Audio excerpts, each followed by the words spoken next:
Welcome to the Wild Crone Wisdom podcast with your host, Vinutha Mohan. We have been doing a three-part series on redefining disability in the Indian communities. In part one of this three-part series, we explore the often misunderstood topic of disability and the stigma attached to it in the South Asian communities, with particular focus on the Indian community. In part two today, we continue the conversation on how to support parents who care for these children and what tools we can provide for their physical and emotional well-being. Our guests today are Professor Sudha Krishnan and parenting coach Latha Subramaniam. Sudha Krishnan is a professor at San Jose State University, where she teaches courses in the Education Specialist Credential and Master's Degree programs. Her research interests are focused on challenging and empowering education for students with the most extensive support needs. Her current research is on how South Asian families navigate the stigma surrounding disability within their communities. Welcome again, Sudha. Joining us today is Latha Subramaniam, who is an early child educator as well as a parenting coach. She has been practicing mindfulness for the past 20 years and specializes in nurturing relationship care.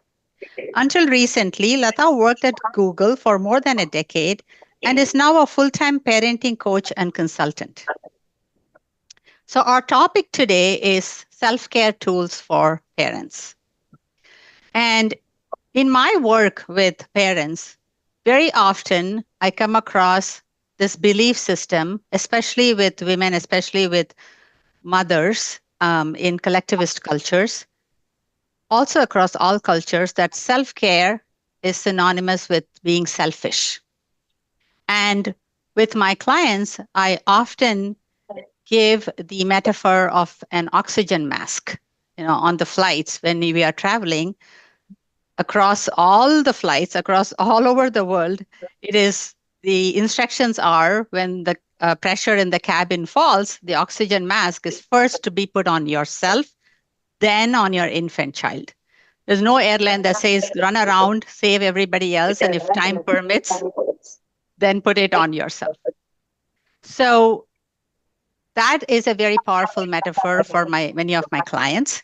And I often tell them that's how it is to practice self-care. So what I want to do today is explore this topic using the principles outlined in the book Real Self-Care by Dr. Pooja Lakshman. And compare notes, what I see with my clients, and then to compare that with Sudha, what you have found out in your research, and then to see what Latha might add in her work as a parenting coach. So the first topic that that I would like to explore, and the first principle that Dr. Pooja Lakshman talks about, is that boundaries are a very essential part of self-care.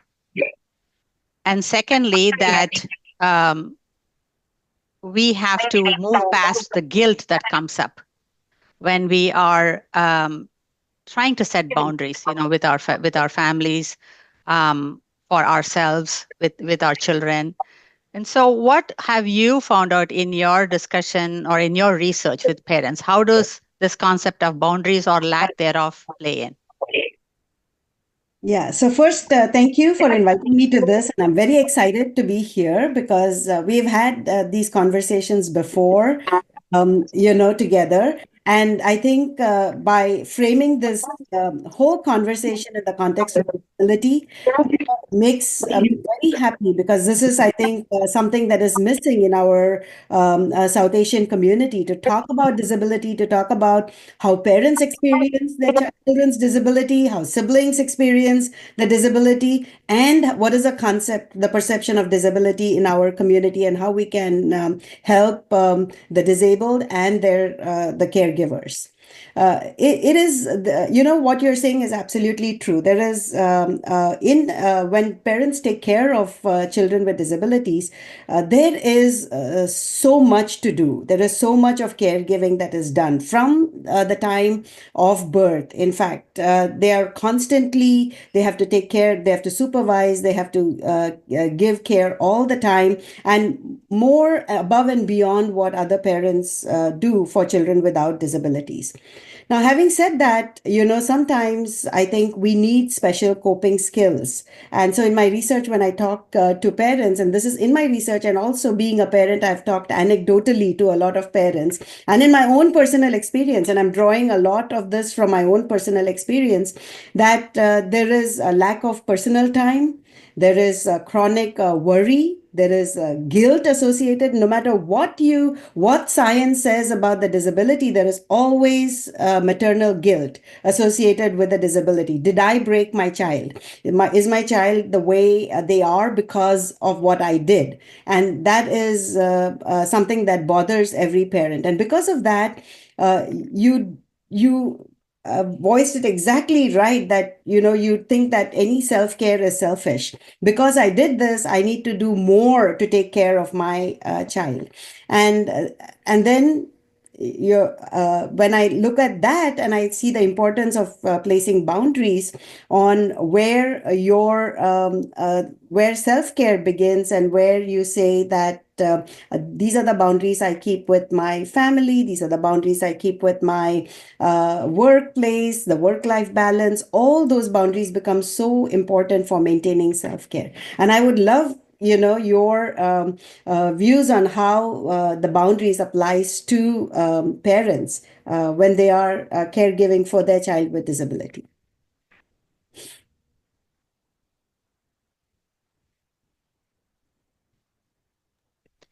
That's a great topic. In the last episode, we talked about cultural conditioning and cultural editors. And one of the biggest cultural editors or conditioning that we have in our culture is that motherhood is very often associated with martyrdom, right? So one of the things is be a mother, not a martyr. It's a meme I would really like to spread.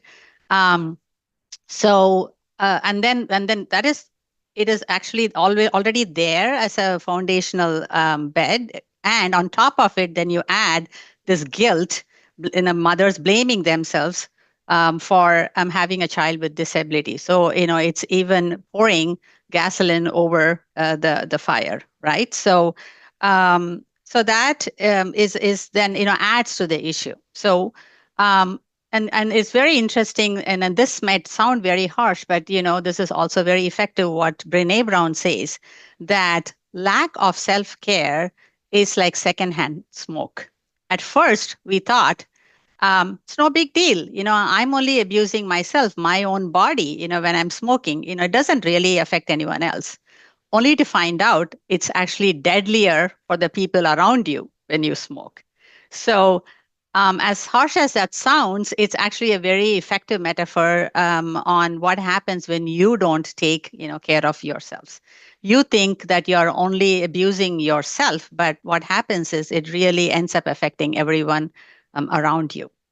So, um, and this issue of guilt very often comes up on how to work with it. And what I have found is a very interesting concept, and it might sound very counterintuitive, which is that um, stop resisting that guilt.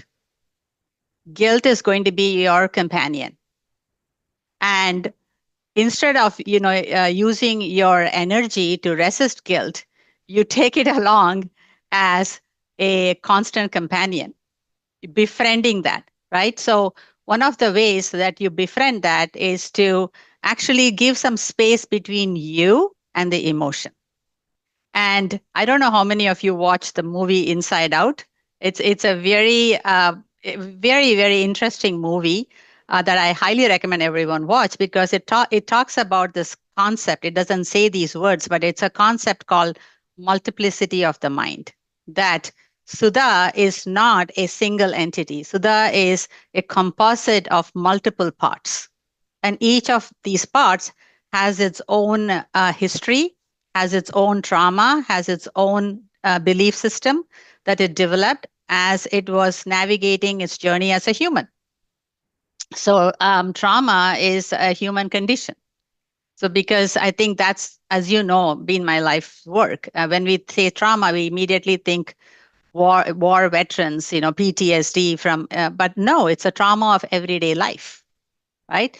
And so as we navigate life, our psyche splits, it fragments, and all of these adaptive or maladaptive strategies in some cases comes.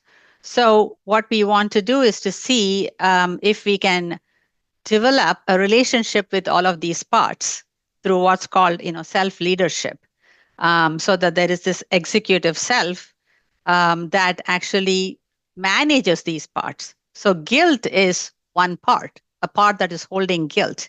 And each of these parts have a positive intention. They are only trying to help you. And what are they trying to help you? They're trying to help you foster connection and belonging. And so every single part has a positive intention. So guilt has a positive intention. Perhaps the guilt's positive intention is, I'm only trying to make you a good mother. I'm only trying to make sure your child gets the best care it needs. So, as dysfunctional as it might act or help make you act, it has a positive intention. So, the best way to drop the resistance is to befriend this guilt and give it a color, give it a shape, and give it a voice. And by doing that, you're putting some distance between you and guilt, and take it along for the ride. So, yeah, I hear you. I hear you that it is not, probably I don't have the time to take a quick walk. I'm going to do it anyway. Come along. I know you care for me, but come along. So, carrying, taking guilt along. And that is the best way to drop the resistance to guilt. Otherwise, you're going to expend so much time, fighting it, that it's exhausting. So another concept that I want to float and see what both you and Latha have to say is that there is a difference between physical time and psychological time, right? So very often it's the psychological time that is draining. So with this constant worry, the constant guilt, the constant trying to manage these voices in our head, that's far more draining than actual physical time. Actually, if you really keenly watch, all of us will have at least a few minutes.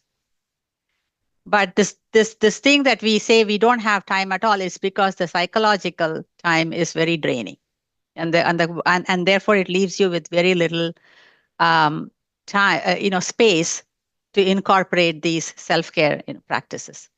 So I'm going to pause there and see if Latha has anything to add. A lot of, I'm noticing that over the years, parenting is getting harder and harder.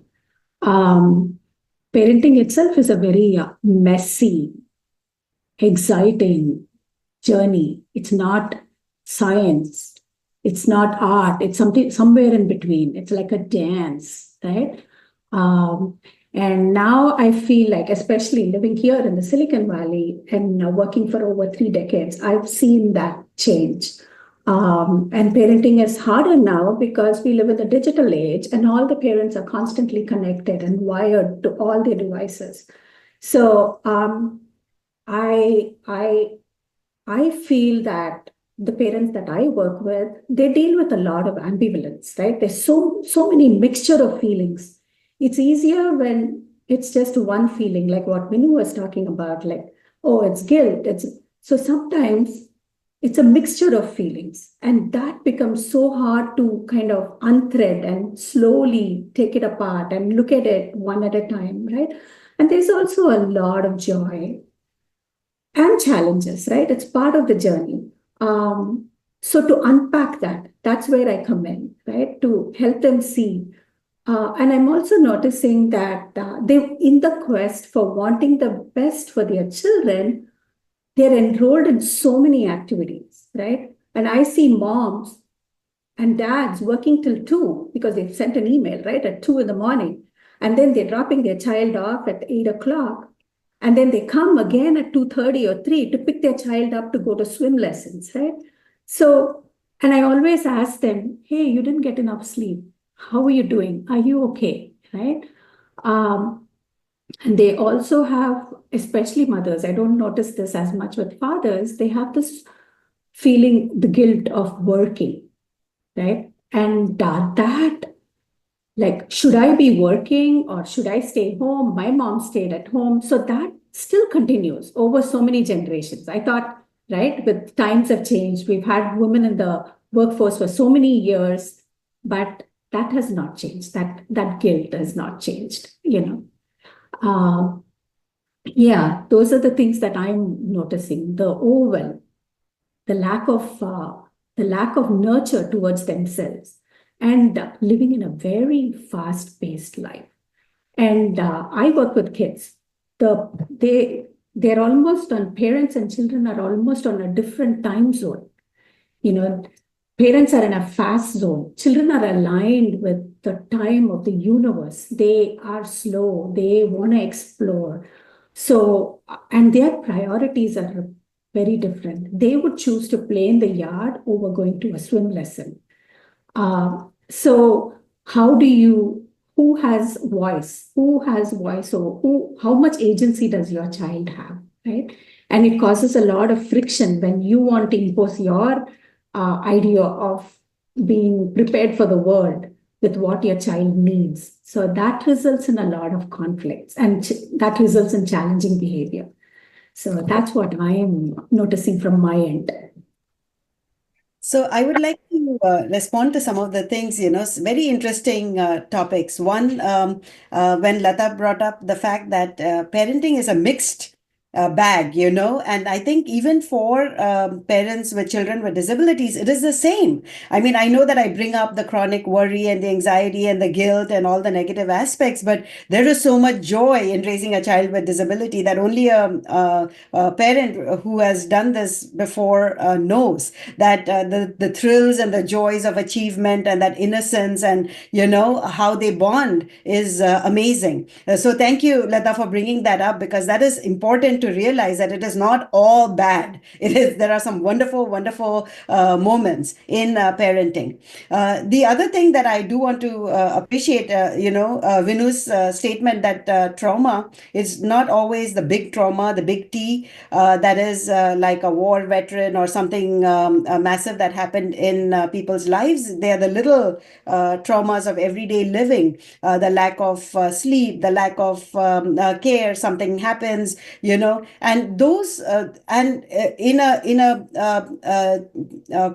parenting a child with disability has both these, because in my research I noticed that when the diagnosis is first made for parents, that is the big trauma, and many people cannot get over that. That is like a shocking big trauma. And from my personal experience, there is a lot of grieving. You grieve a lot, and you grieve for the dreams that you have lost. You grieve for the unanticipated changes in your life. You are scared, you're anxious. What am I going to do? What is my future going to look like? So there is that big T, but there is also the little traumas of everyday care, where you deal with advocating for your child, going to the school, facing a team of experts who think they know more than you about your child, and facing the IEP meetings, making sure that everything is being given to your child throughout their school setting. So all those things together, I think, make up for the trauma that we have to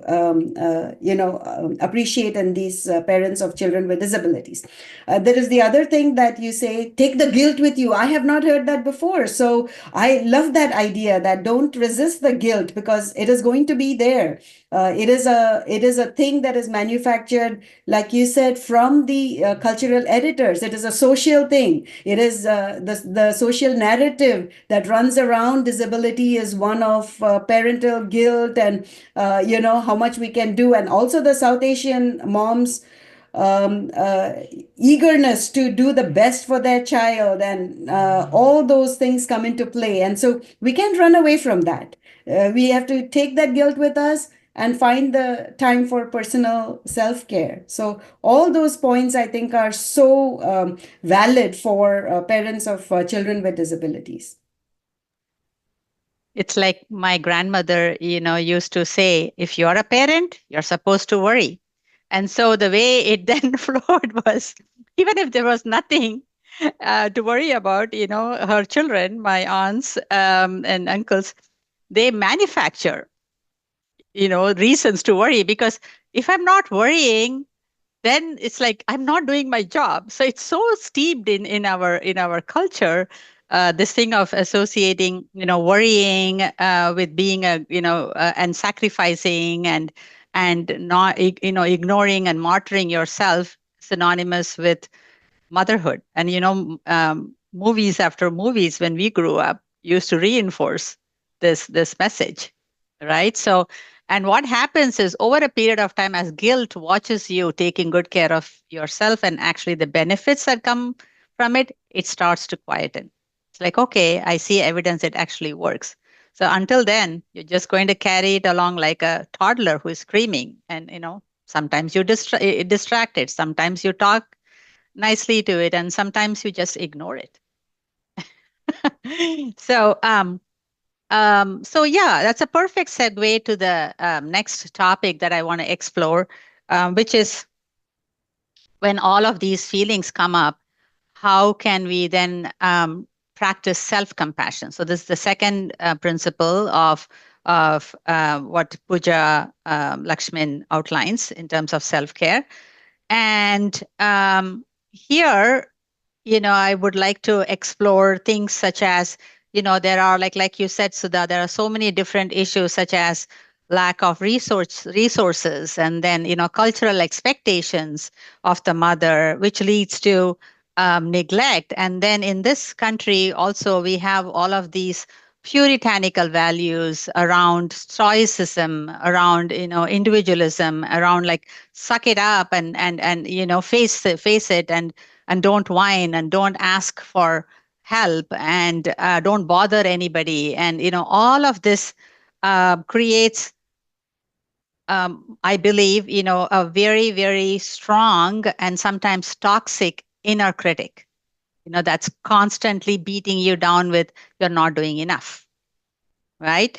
And so I just wanted to explore that topic with you and see what came up in your research around, these issues. So it is amazing because it aligns so well with what I discovered. And again, what I'm expressing today is a combination of my research and my personal experiences and anecdotal experiences. My research does show, like Latha said, that parents do much more for their child, and they want to like keep their child busy. And especially for parents with children with disabilities, they feel it is a necessity to do everything they can. Some parents I interviewed quit their jobs, and really high tech, high paying, wonderful jobs which they had trained for throughout their youth. They quit their jobs in order to take care of their child, and made sure that their child was busy continuously after school, by providing all kinds of therapy, from music therapy, speech therapy, occupational therapy, everything that they could, brain based learning, anything that they came across, they would provide to their child. This exhausts the parent, this exhausts the mother, it puts a strain on relationships. And also I noticed what you talked about, stoicism, that they also felt that they cannot express to the world that I am falling apart, that I need help. That somehow you have to portray that image that I'm in charge.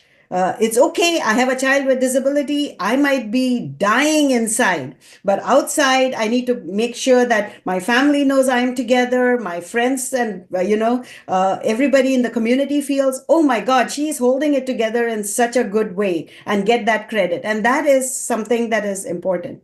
The other thing that came up in my research especially was the immigrant ethic, where as immigrants, we see ourselves as a model minority. We cannot have mental health issues. We cannot be weak. We are the spelling bee winners. We are the geography bee winners. We cannot have a child who does badly in school or is failing in academics. So the idea, and also the idea that we are grateful to this country for everything that we have got. And so we are not going to ask for anything more. So many of the parents I interviewed said, oh, we did not ask for the services because you feel a little uncomfortable going to the government and asking for services. We are not poor, we can afford it. But the state does provide services for a lot of parents. And I think the Indian community has less, tries to use these resources less. So those are some of the things that came up in my research, and I don't know how you would respond to this and what we can do to bring awareness of the mental health and issues in the community. So, as Latha pointed out, first and foremost, is continuing to bring curiosity. I believe I've come to realize that curiosity is the most incredible companion for life. To just become curious, like, that's interesting. This inner critic is coming up exactly like guilt and the inner critic. Find out whose voice it is. Very often it's an internalized voice of a cultural editor. So a cultural editor could be a parent, it could be a grandmother, it could be a teacher, it could be the media, it could be what's happening on Instagram and on what is some podcast. It doesn't matter. So it's like an internalized belief system. And then the second thing that I would say is again borrowing from James Clear, who wrote Atomic Habits. We want to aim for consistency over intensity. What I mean by that is you microdose the receiving. You may not be able to open up and receive a lot, because again, this whole martyrdom thing about we are supposed to keep on giving and not receiving. And also one of the cultural belief systems and conditioning is about gratitude. Be grateful for what you have. Don't ask for too much. Don't get greedy. Don't be needy. All those kinds of belief systems. And so the best way is to microdose the receiving. Maybe you ask one friend, or maybe you ask for one resource, and maybe you have one conversation a week, things, and build up the stamina to receive and eventually balance, hopefully, the receiving with giving. And the other one is what's happening these days, what's called the rest revolution. Basically, that encouraging mothers to rest, to choose rest, and that you deserve to rest. And the third thing I would say is also this a belief system that we have in the Indian community, that the boundaries with your close family members, especially with your children, it's almost looked upon as it's an insulting word. And if you love someone, especially with your children, with your spouse, with your parents, you cannot have boundaries. That you do that with strangers. You do that with your next door neighbor. You don't do that with your own family members. So there's a lot of no. When you love someone, we need to be unconditionally loving and available. Very often with all of my clients, I tell them that the best way to have a long-lasting relationship with your loved ones is to be boundaried. And it's very counterintuitive message, but when they actually practice it, they realize it. One of my favorite quotes from Brene Brown is in your intimate relationships, choose discomfort over resentment. Because martyrs eventually end up with resentment. 100% of the time, no exceptions. So you lean in a little bit, into the discomfort of asking for what you need. And also, it's very, very important to communicate clearly. No one is a mind reader, especially, people closest to you. You have to, first and foremost, identify what it is that you need and then ask for it very clearly.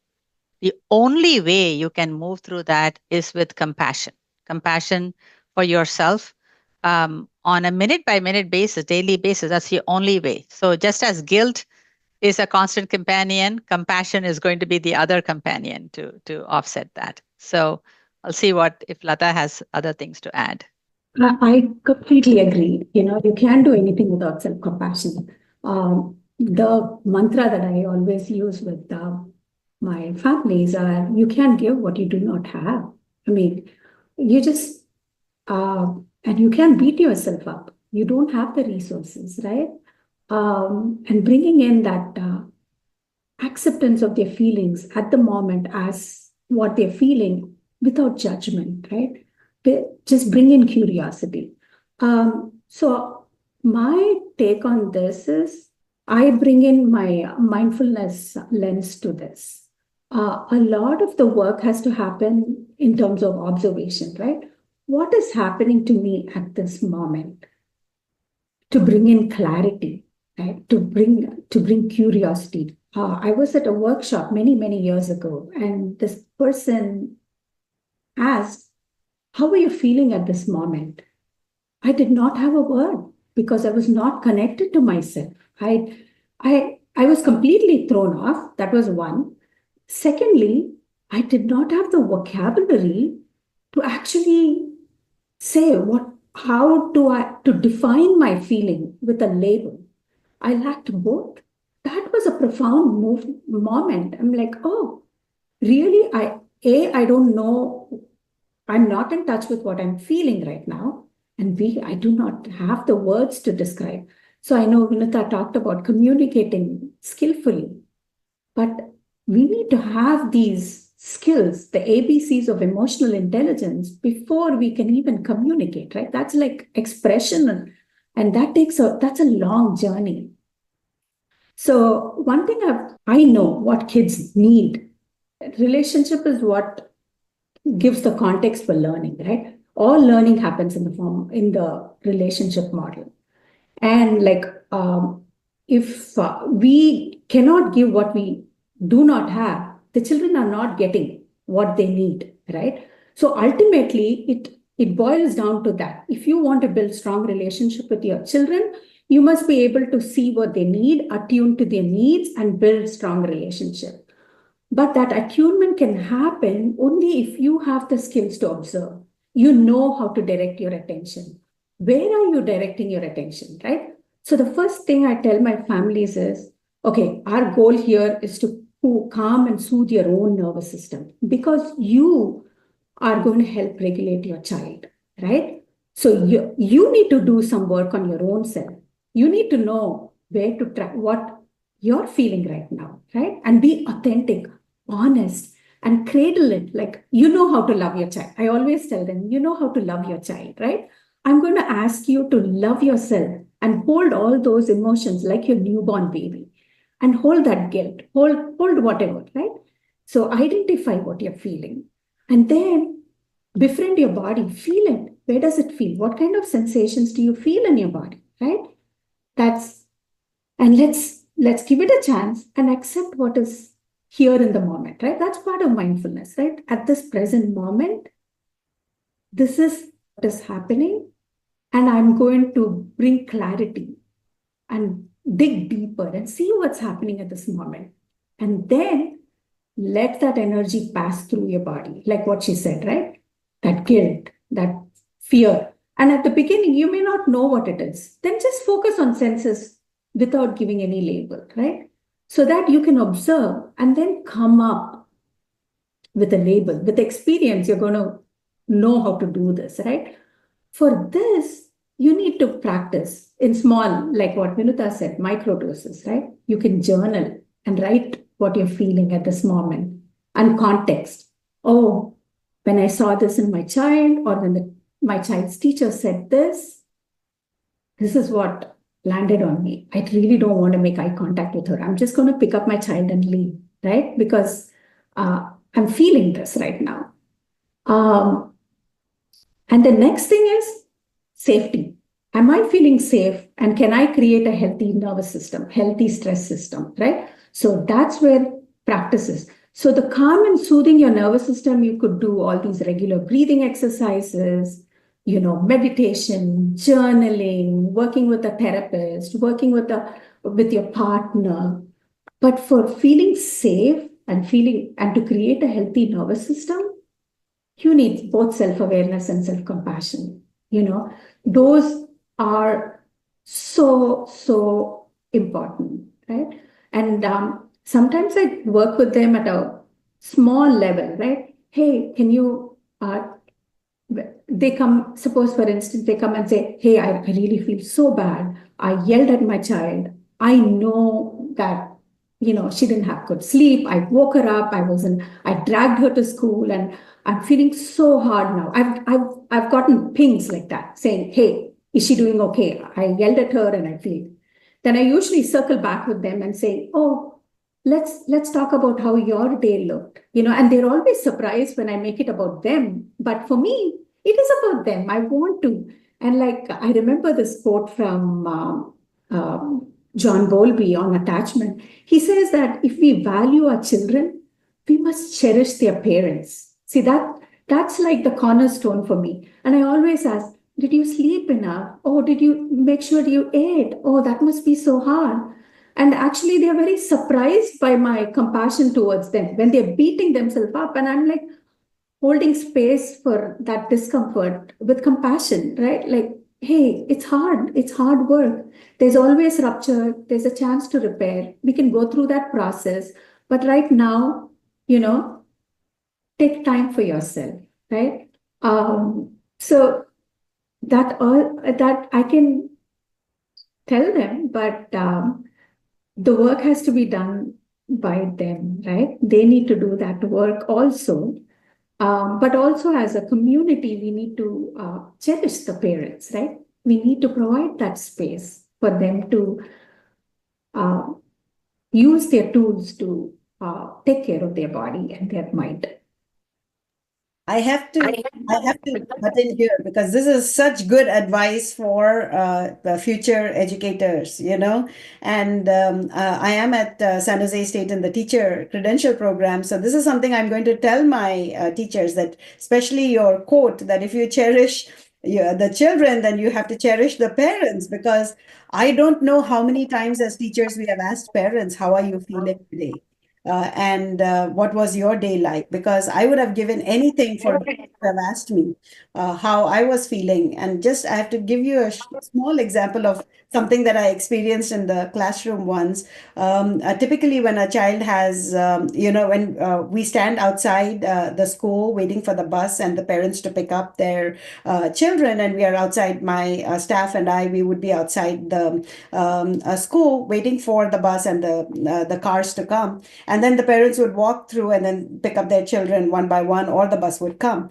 And so this parent always used to come at this time and pick up their child. And as I was walking towards the parent, I needed to tell the parent something. And I was walking toward the parent, and she said, "Oh my God, when you walk towards me, my heart rate goes up."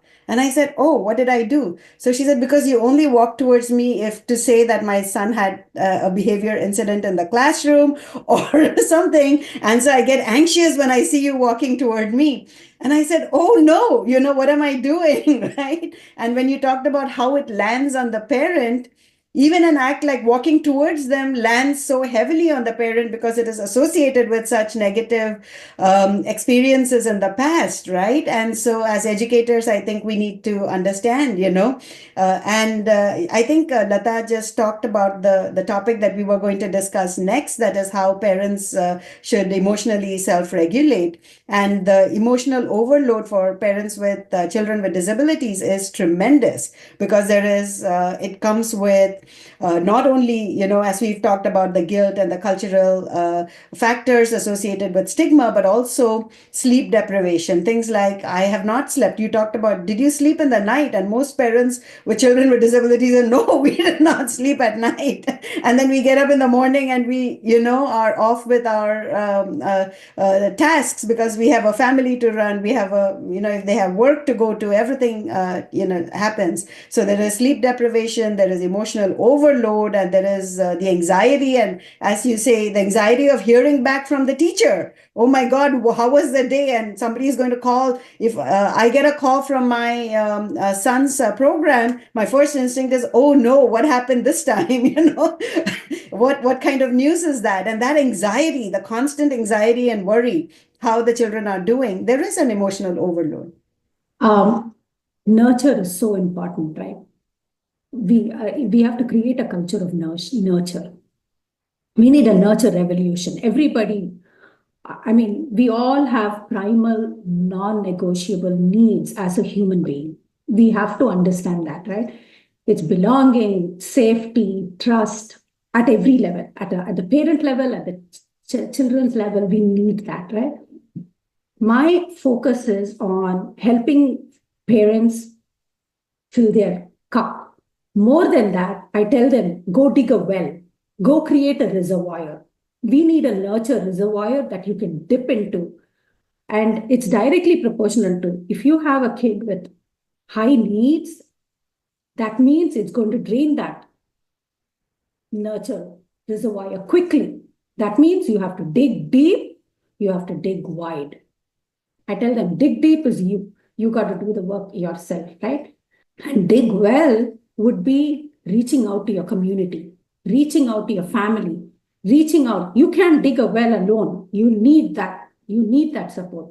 And you are your child's advocate. You are your advocate. Nobody else can do that, right? Like setting boundaries is something that you have to do it on your own, right? That is what makes it effective, right? So digging deep, I give them tools like interoception, right? Befriend your body, tune into the wisdom of your body. Take time every day. It can be 5 minutes, start 2 minutes, start 3 minutes. See what's happening in your body. Become friendly. Do a body scan meditation. Simple, 5 minutes.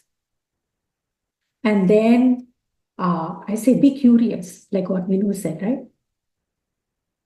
My body's needs. Have I taken care of my body's needs? Non-negotiable. I need a bath to relax my body. I need food. I need sleep. I need water. And then awareness of your emotions, right? We talked about, what am I feeling right now? Write it in a journal, right? Practice, have a regular breathing practice, right? So I have a practice. I always tell them, when I go to the bathroom, I wash hands and I take 3 deep breaths. I've done it over so many years now. I don't have to think now, it's automatic, right? So come up with simple ways to tag it with, before you go get into your car, take a few 3 deep breaths, right? And get to know your breath, because it's going to help you anchor your mind and body together later when you expand your meditation practice, right? And the other thing I really, really like is just to invoke awe and compassion. See the good in people. So I actually practice that in my classroom, where we document kindness stories and pro-social behavior and make it into a book. Sometimes my children will add artwork to it as illustration, and then we'll read it, and we'll even post it up on the wall for parents to read. So the simple moments of awe and compassion and gratitude is like amazing, So those are the strategies. Those are for the digging the well. Strategies that you need to do every day. You can add one every week and slowly, incrementally add on to that practice. The second aspect of that is, at the moment, right, when your child is struggling, you need a whole different set of tools for that, right? We are all wired to react. That's how our nervous system is designed. Our brain is designed for survival. It's not designed for our well-being. So yelling is not our fault, but it is our responsibility, because it leaves an imprint on our child, right? Take some self-awareness at that point. Something is happening. You already have befriended your body. Your heart is beating and you want to say something.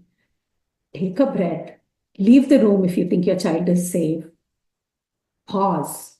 so that you'll create some space between that stimulus and response. With practice, you will be able to do it, right? The kids are still going to lean on you for co-regulation, right? So you got to do the work first on yourself. If it means taking a minute, take that minute, go to the bathroom, get a cup of water, and then take a minute to see what feelings are there and how it's landing in your body. Again, typically emotions last only for about 90 seconds. And like Vinutha said, there are friends, they want attention, they want you to see them, and validate them. Like, create a movement. I always say, create a movement to let that energy pass through your body, right? For me, swaying or shaking or bouncing, or it might look silly to others, but hey, it works for you, right? You're doing it in the privacy of your bathroom or whatever, right? And see that happen, right? Then come back, use your prefrontal cortex and give it a label saying, oh wow, that's irritation, that's anger, that's so deep rooted. And then suddenly it will come back saying, hey, I've experienced this with my own when I was a kid. I'm reacting just like what my primary caregivers reacted. That would be my automatic response. But if I go through this, it takes about 2 minutes. And then you go and sit with your child, right? And then you're in a better space to provide them the support that they need. And the more authentic I am, the more empathetic the kids get as well. So these are some of the practices that we do, and it's all implemented in a step-by-step, slow manner. That's awesome. Thank you, Latha. So, as parents and as mothers especially, but as parents, we want to give our best to our children. The thing is, what is our best is going to be different from one day to another. Sometimes it's different from morning to the afternoon, right? So, um, a tool that I give my parents is or my clients, is to draw a cup of well-being, right? So the first and foremost, I say, let's do a collage. So what fills your cup? And that's going to be different for different people. So what fills your cup, meaning what nurtures your spirit, what nurtures your soul. For someone like Latha, it might be, playing with her dog. For me, it might be, gardening. For you, it might be hiking with a friend. So we all have different ways of filling our cup. So, first and foremost, to figure out what fills your cup. And then secondly is to track how full is my cup on a daily basis. First thing in the morning, you could even get an erasable board, draw a cup, and how full is it? If it's 90% full, and I'm very ambitious for my clients, if it's 90% full, then go on and be generous. Be really generous with your child, with your spouse, with your friends. But let's say Monday morning, you're noticing it's 90% full. And then by Wednesday, you notice it's gone down to, like, let's just say, 55%. It's just time to start, like, wondering, okay, I need to start being a little careful how much I sign up for.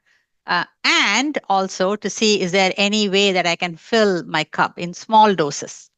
And start to manage your how much you're giving and your time, accordingly, and your energy, right? Time and energy management. And let's say you haven't been able to do that, and by, Thursday, it's dropped down to like 25%. You have to lie really low until the, weekend comes, or where you can, like, start to fill up, which means doing the very, very, very basics. And sometimes what Latha is saying, the basic minimum of just eat, sleep, drink water. So that's one tool that I give.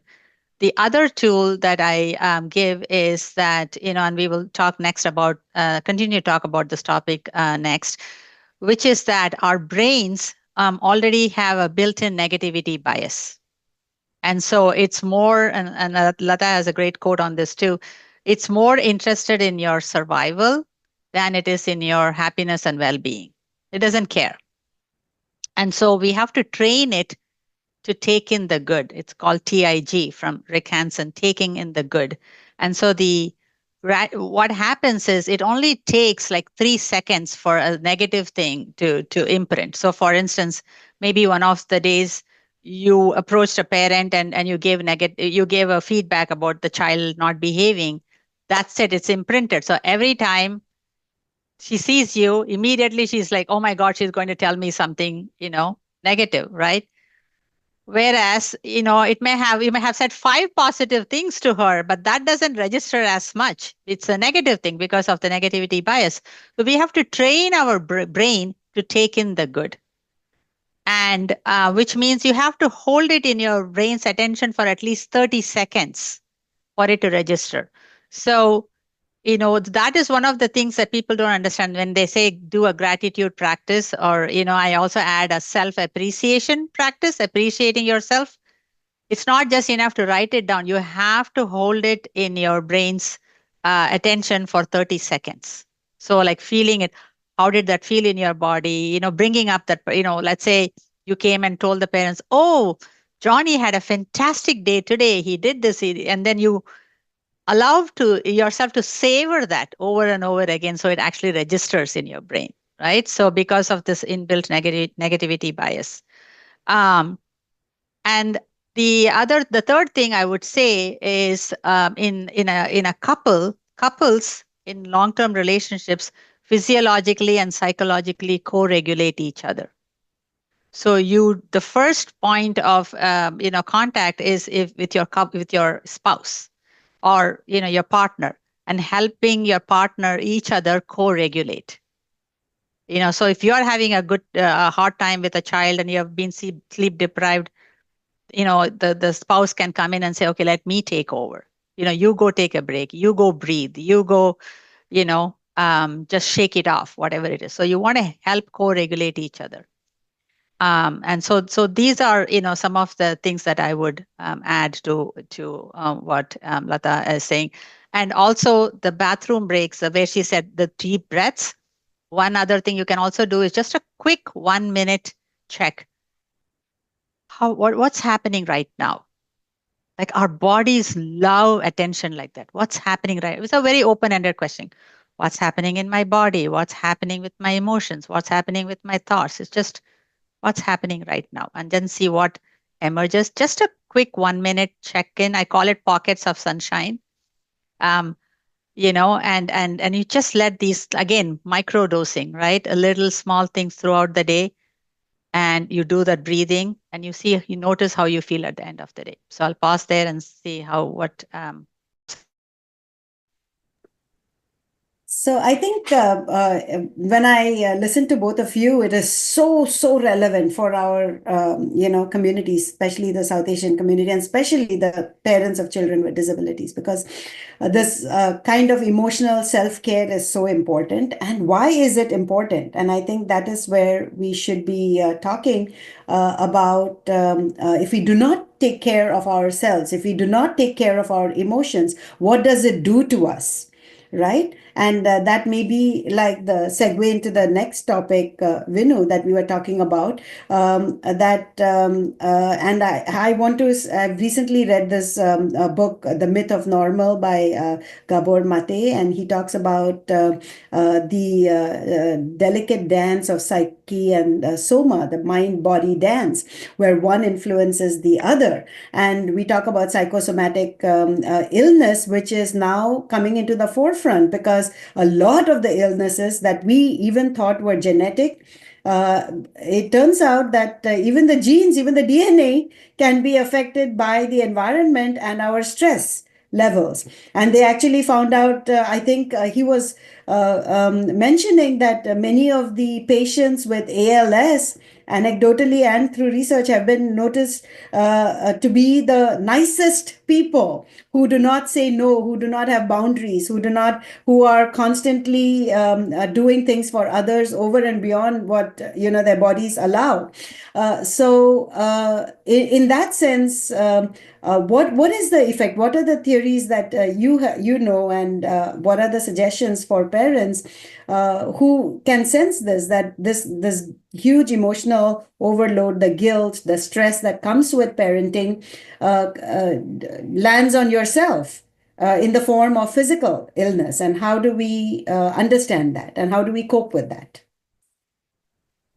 That is my favorite topic. I could talk about it all day. And again, it's a big part of the work that I do. I believe that everything starts in the mind and ends in the body. And unfortunately, culturally, for South Asian communities, it's mostly psychosomatic illnesses, right? Because culturally, that's okay. It's okay for you to say, I have severe lower back pain and sciatica pain, and I can seek treatment for it. It's not okay to say, I'm suffering from depression, or I'm suffering from the disease of overgiving, or I'm struggling with shame. So you won't go seek help, but you will seek help for inflammation. Shame results in inflammation. It's one of the causes. And extreme inflammation is one of the causes for cancer. Right? Cancer is nothing but extreme inflammation. You can see so many autoimmune diseases these days. Gut health is very much tied to your emotional health.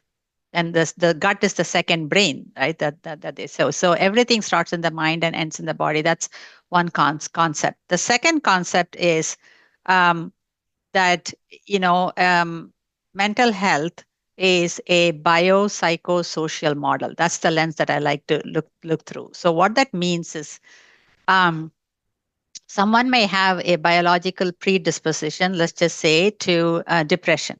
It's sort of there in their family genetics. Just because somebody has a biological predisposition doesn't mean they are going to end up with it. Because then you take that and then you add on psychological stressors, as you said, not getting enough sleep, not getting enough self-care, having to deal with advocacy needs for your child, and not having enough resources, financial resources, or physical resources, or maybe you're having a lot of tension in your marriage as a result of dealing with all of this. So all these psychological resources. And then the final one, the nail in the coffin, so to say, is lack of social support. So when all of these come together, it becomes like the perfect storm, and then it germinates, and you get all kinds of not just psychological diseases, but also the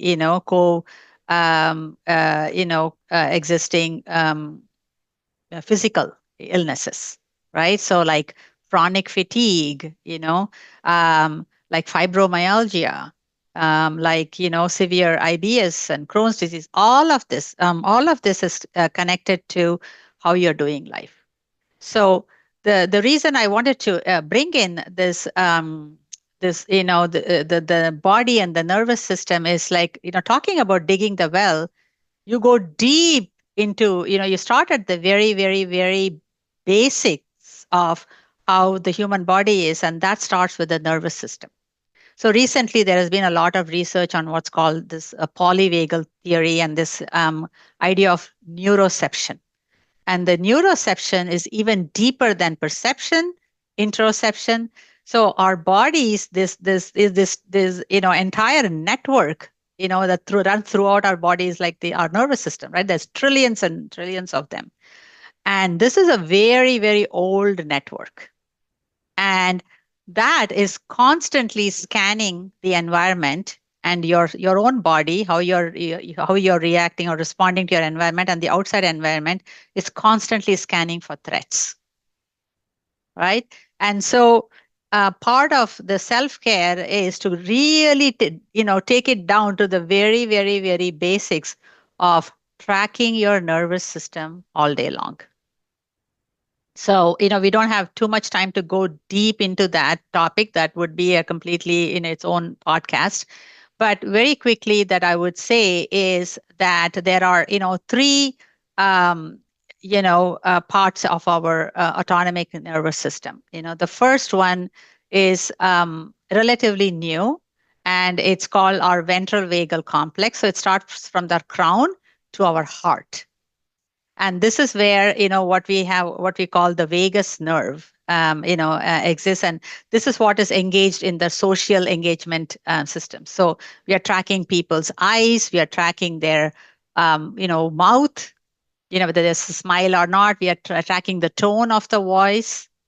On all of that is what shows whether you're a threat, you're a friend, you are an enemy, or you're just neutral. So that is the first level of engagement system. And tracking your heartbeat, tracking your facial expressions, these are all very important. And the vagus, the ventral vagal complex, it acts as a brake, so that it helps you not spiral. So I give it, cute words, like I call it Victor, and then the next is, up and down our spine.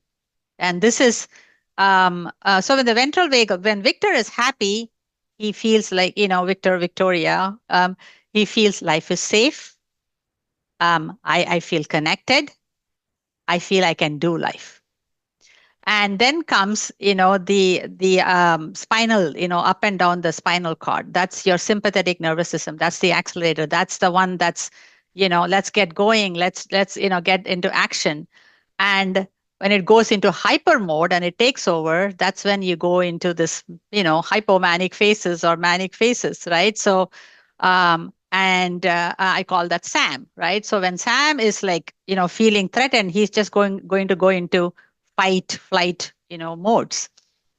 And that is about, so Victor is about 200 million years old. Sam is about 400 million years old. And then finally comes our gut area, like below the heart, our gut all the way up to our feet. That's your dorsal ventral complex. And I call it Dean. Dean is 500 million years old. And when that takes over, that's when you're like hopelessness, helplessness, shut down.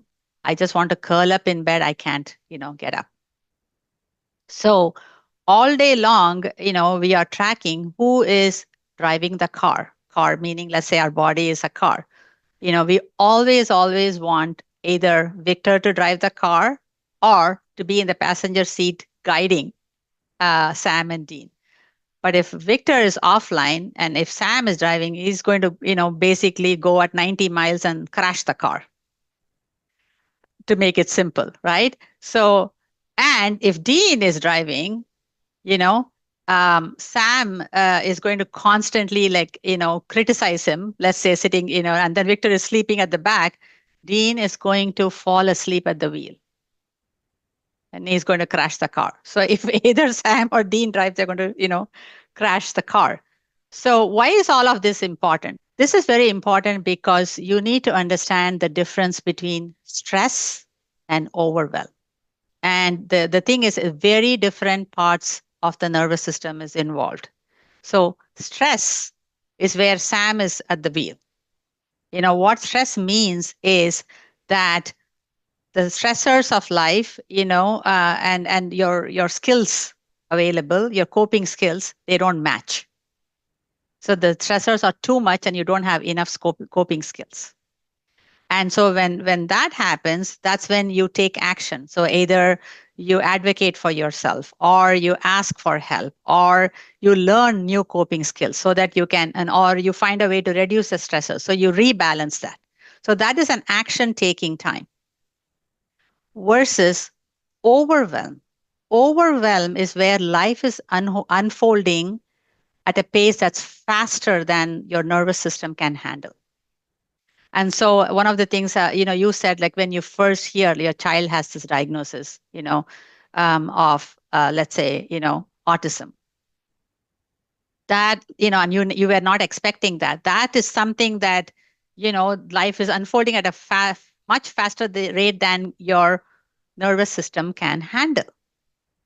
And so that leads to overwhelm. And one of the biggest mistakes people do is when you are at overwhelm, basically Dean has, is taken over. And you then push him and push him. He cannot. When that dorsal vagal complex is come online, it is shut down. It's like pushing a car that is run out of gas and hitting the accelerator. it causes even further harm. So when you are in that overwhelmed state, the only thing you can do are two options. One is do nothing. You need to go take a nap. You need to just close your eyes. You can do, mindful breathing. Um, and the second thing is mindful play. Go play with your dog, go lie on the grass and do and so these are the only two things you can do. The best thing is actually to rest and do nothing. And then when you have rested, a little bit, you got to see how you can bring Victor back on. And that's where, again, going back to the cup of well-being, what nourishes your soul and spirit. So that may be, you going for a walk, that may be you listening to some meditation music, that may be you coloring, that may be you calling a friend. You got to find a way to bring him back online, so then, he can like restore the nervous system. So this distinction, it is something very, very important to note. When you are in overwhelm, don't push the system. It's going to cause some severe damage to your body. So I'll pause there and see if you have any further questions, Sudha. Yeah, well, of course, when you talk about the society and how it plays in the social support, the next question that comes to my mind, of course, the whole idea is so powerful that our stressors and everyday reactions can actually affect our body in so many ways, and that there is no other alternative I see than to take care of this emotional overload that we sometimes go through. But the other thing that comes to my mind, which is like our, segue to our final topic, is the social support. In my research, and this directly links to my research, that when I interviewed parents, I found that many of them, not all of them, but many of them said that they pulled themselves away from the mainstream society because of this fear of cultural stigma. So what they did was to isolate themselves from the Indian community that they would have normally attended, because of many factors, because of their children not being accepted in the community, because of judgmental, reactions, because of people making eyes at each other in parties when their child did something, or reactions that bothered the parents. And they said that, okay, I'm not going to take this negative reactions. I would rather confine myself to people who understand me, and to people, who are not judgmental. And that would typically be organizations with other parents with, children with disabilities, and stuff like that, or removing themselves from family, extended family support. And so in a way, what you do is to remove the social support systems that exist or that were not provided. And so you are lacking that social support. And in that sense, how does that systemic problems bother parents, with children with disabilities? Yeah, I'm so glad you brought that up, because all of this, our conversations today can sometimes push parents even over the edge, because they might have a lot of shame come up. And so I really want to make a distinction here between self betrayal and systemic betrayal, right? So, or as Puja Lakshmin says, the difference between burnout and betrayal. Because when we keep telling parents, hey, you're suffering from burnout, do self-care, and it seems to put everything on the parents, and especially women. So, okay, you're suffering from burnout, well, it's your problem, go fix it, go get self-care. You should be doing more self-care. And so I don't want to leave our audiences with that feeling of, hey, it's your problem. Because yes, there are certain acts that we can do, like what Latha was saying, forgetting to drink water, forgetting to, pee, forgetting to eat. Yes, these are all acts of, self-betrayal, but there is more to the story. So I want to, share this Puja Lakshman's quote. She says, while burnout places the blame and thus the responsibility on the individual, and tells women, also men, they aren't resilient enough. Betrayal points directly to the broken structures around them. And there are, as a parent, dealing with a child with disability, there are so many broken structures, right? The broken cultural structures and the societal cultures, the broken education system, the broken structures around not providing enough resources or even educating parents on what they where they can get these resources. So there's so many broken structures around them. So it is important to acknowledge the difference between power and the powerlessness mix-up. Where do we have power and control and advocacy, and where do we not? Because we are working against huge broken structures that a single person cannot do or change on their own. And I guess this is where, as a community, all of us need to support, like Latha said, support our parents in, helping with policy changes. And you know this more than me, Sudha, in helping with policy changes, in helping with better understanding of how we can support parents with dealing with children with extensive support needs, where we can bring compassion and where we can help them in advocacy in whatever way we can. But it is very important to know not everything is your responsibility and not everything is your fault. There are forces much larger than you that weigh and put a lot of pressure on you. So I can't agree. You articulated it so beautifully. Remember, I talked about digging a well, digging it deep, digging it wide. The wide path is the community. We need systemic changes that support our families. I mean, I still hear parents, mothers saying that they have to go back to work in 6 weeks or 2 months. That's such a very short time, right? Even the basic need of being with your child to build those bonds are so important.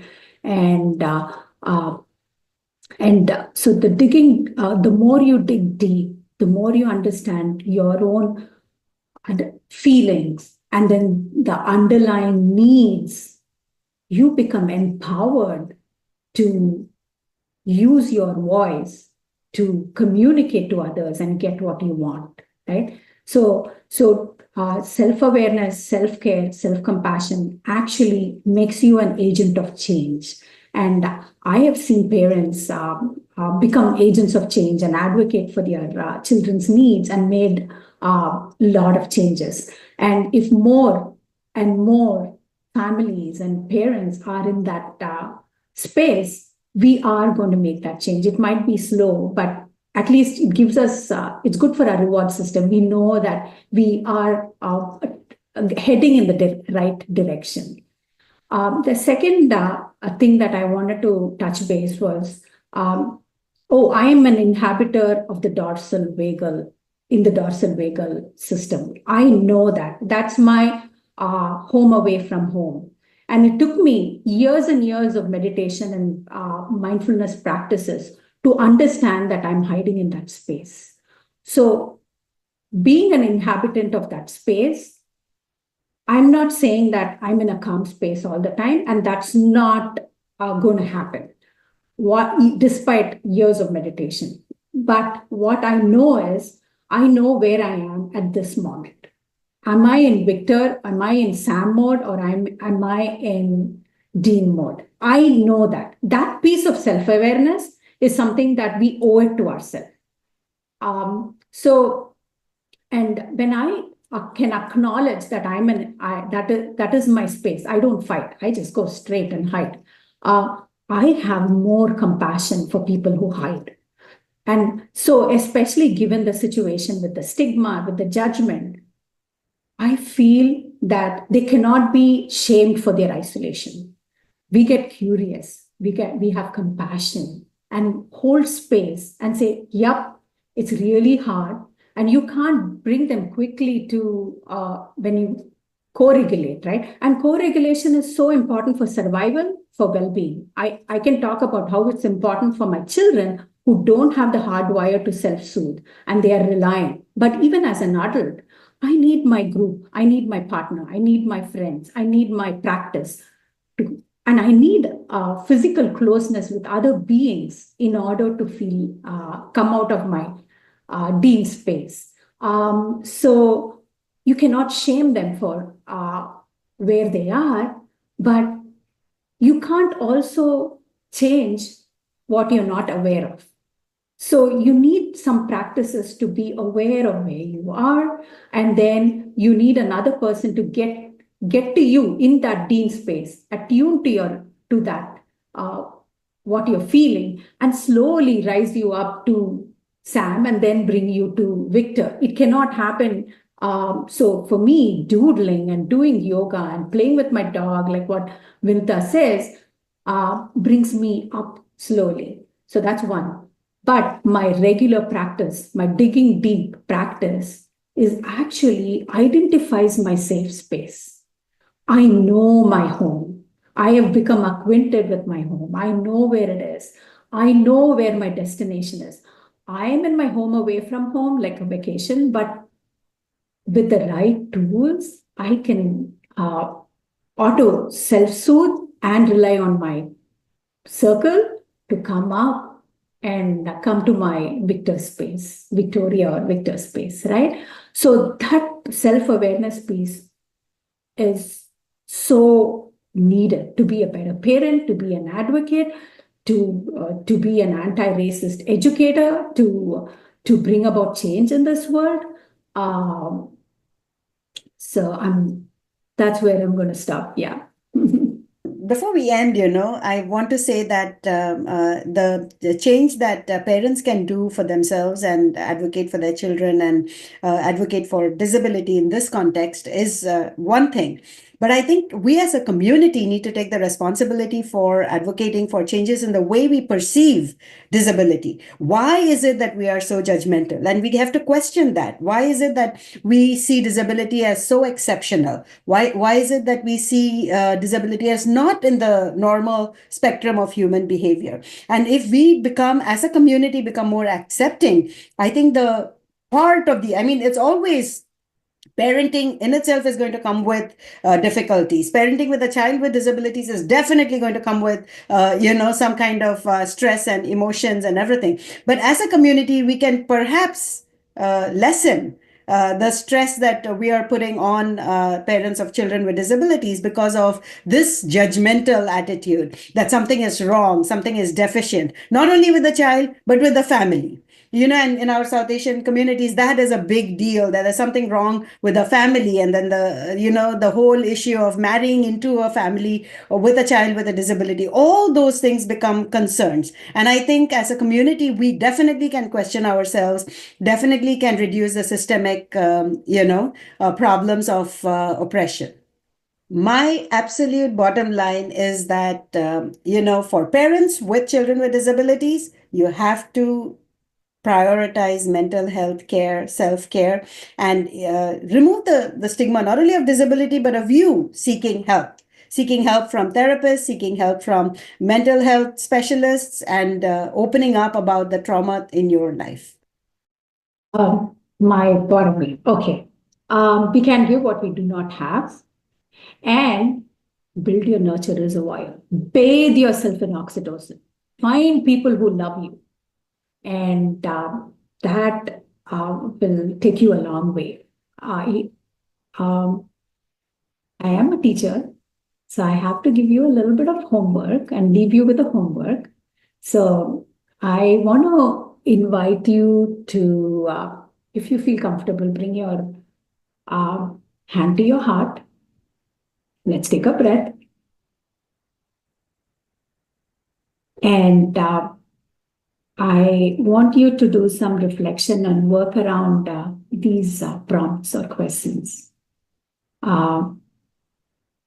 What over the next few days, over the next few weeks, over the next few months, ask yourself, what makes me feel nourished? What makes me feel connected? What makes me feel more relaxed and centered? What makes me feel safe and loved? We all have a very unique system. Whatever your answer is, my I want you to do more of it. And I pray that may all of you be blessed with all the resources that you need to get what you need. Thank you, Latha. My bottom line message is that self-care is not selfish, as we have been taught. Remember the oxygen mask metaphor. Be a mother, not a martyr. Remember, secondhand smoke is a lot more harmful. And as Brene says, assume other people are doing the best they can, but also ask for what you need and do not put up with a lot of crap. So thank you, Dr. Sudha Krishnan and Latha, for sharing your insights today. We have covered such powerful ground in understanding the barriers to self-care and providing some tools for navigating these. For our listeners, stay tuned for part 3, where we will discuss self-care for teachers working with students with extensive support needs. Thank you for listening, and remember, the journey towards understanding and inclusivity starts with each of us. Thank you.